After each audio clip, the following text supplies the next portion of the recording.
We want it to grow thematically, because that ultimately is what is spreading the truth, getting the gospel, getting the good message out there. Welcome to JM Clips. I'm Jared McIntyre, and today we are talking about the future of Christian cinema.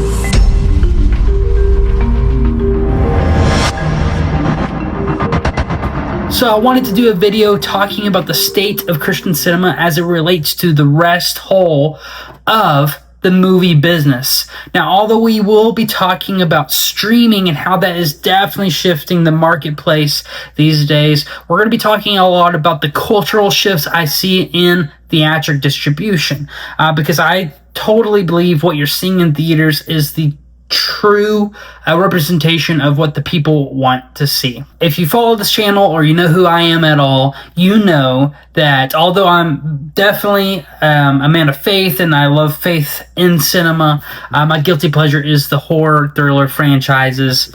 It's just what I love. I do think there's this true art in those genres if done properly, but we won't have to get into that right now. But the reason I bring that up is if you have been paying attention to the scene at all, you know the horror genre is definitely shifting. So we are leaving the days of insidious 3s and 4s, Conjuring 3s and 4s, The Nun 2. We're leaving these franchise story arcs and diving. Honestly, independent films is making a comeback in the horror genres. Obsession, the theatrical debut of Curry Barker, Cooper Tomlinson, the YouTube ragtag team. Anywho, they have the highest Rotten Tomatoes scores of the year this year, and then following right after their release is Backrooms, the YouTube-driven primal horror existential angst film that is directed by a 19-year-old, now 20 but 19, and so we are seeing these very individualized tastes and flavors in horror, and they're making it to the big screen, and it would be wrong to say that Obsession was a Focus Features film or Backrooms was an A24 film. No, clearly Obsession was a Curry Barker film. And I forget his first name, but I believe something Kane for the Backrooms. They're so much the individual's vision. Now, why I say that is because these two movies, one, have taken the scene by storm, but have already prompted contracts that have been signed for the future for more films like this. And the horror genre is all the more becoming more diverse, complex, and when that happens, it's always becoming more lucrative. Money, Diet Coke break. Yeah. All right, let's jump back to Christian cinema. Now, the reason I talked about the individualization of the horror genre is because it is the exact opposite of what we are seeing in faith-filled films. So, for instance, imagine a princess movie hitting theaters that is not a Disney film. In that same way, it's really hard to imagine a Christian film hitting theaters globally that's not an Angel Studios film. Now, although there are some that slip through the cracks, like I Can Only Imagine 2, by and large, for the most part, Angel Studios has monopolized the Christian cinema racket. Now, although I don't believe inherently this is a bad thing per se, it has become the fact nonetheless.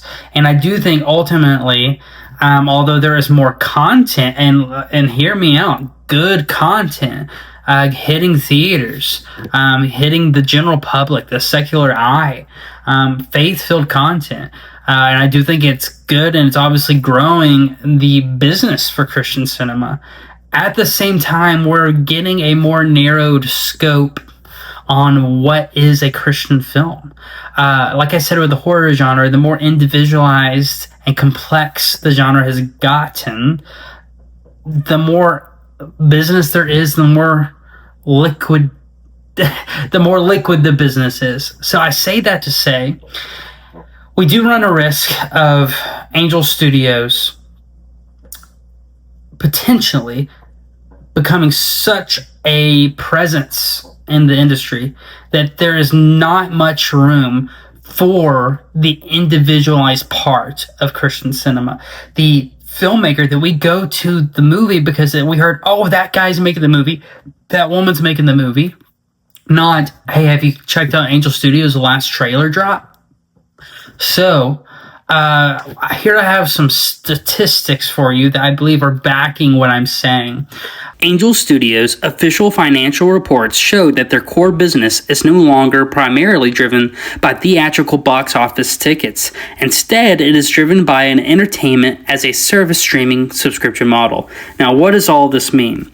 Essentially, if we go off the first quarter of their 2026 earnings, we see that 72% of their total revenue, which is to say $83.3 million, of their $115.1 million that they've earned in this first quarter of 2026 came directly from reoccurring Angel Guild subscriptions. Now, if you're not aware, Angel Studios has a subscription platform called the Angel Guild, where essentially you and me can pay money to have a voting say, a right to say what is kind of voted up to the top to be potentially made for our entertainment consumption.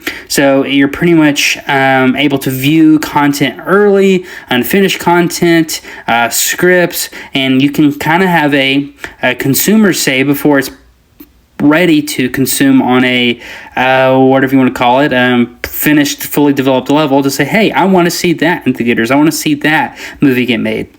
And you pay money to have the right to vote there. Most of their money from this first quarter, again, not theatric tickets or sales.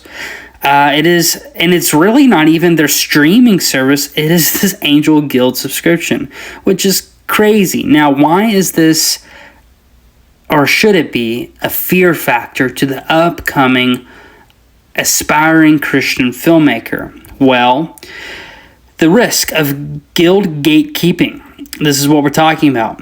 Because Angel Studios relies on its 2.2 million guild members to vote on which projects get funded, the greenlight power is held by a massive crowd committee. Crowds naturally vote for content that fits their existing tastes. If an organization's entire pipeline is crowd voted, unique genre crossovers like psychological thrillers, dark historical dramas, or gritty stylized films face an uphill battle to ever get made. So there you have it. The horror genre, the thriller genre, has the autonomy to allow first-time filmmakers all the individualized personal details, their art is what we're getting at, to make its way to the big screen allows for a bigger, more wide and vast consumer playing field, if you will, which allows for the genre to grow. And also, when we jump over into the Christian side of things, we want that genre to grow not only in business or finances, but thematically. We want it to grow thematically, because that ultimately is what is spreading the truth, getting the gospel, getting the good message out there through individualized stories. I mean, this is essentially saying, leave room to tell your testimony in your art. Now, do I think Angel Studios is intentionally attacking and monopolizing the space? No, not at all. I think they're doing more good than harm. However, when we have a monopolizer of any kind, and that negates, is that how you say that? Individuals or aspiring filmmakers to come into that space, well, then the thematic space is going to shrink. It's going to make the business less complex, and therefore very liquid for Angel Studios, but nearly an impossibility for individual filmmakers. Now, I'm not trying to be the fear-giving, spreading the angst and stress of it's impossible to be an independent filmmaker in 2026, 2027. No, that's not me. I'm actually quite the opposite and quite hopeful. But that is one reason I'm doing content like this, is I'm trying to be a voice in the space. And so if you are wanting to make Christian films independently outside of a major organization. Please know there are ways to do that, and you should pursue those. And content like that can be found on this channel, definitely will be found on this channel, but just go do your research, okay? This is all this to say is, if I was an upcoming filmmaker, which I'm trying to be, but if I was a more aggressive upcoming filmmaker and didn't have a million of other things that occupied my time, all good things, but still a million of other things, I would not take any money to make my movie. I would only finance it on my money. Potentially that's borrowed from lenders. Potentially you're just a good saver. I would try to shoot a feature for less than $5,000. I want to make sure it looks really good. I would call in some help. Then I would get a entertainment lawyer that is paid on percentage of sales. And then, brother, do what you can. Go to streaming, go to theaters, go to whatever. All right. But you have the room. We have to get more Christian filmmakers making more movies to spread the space thematically. That is what is important here. Anyways, this is enough ranting. I'm Jarrett McIntyre. This has been JM Clips, and I'll see you in the next one. Go and watch more movies.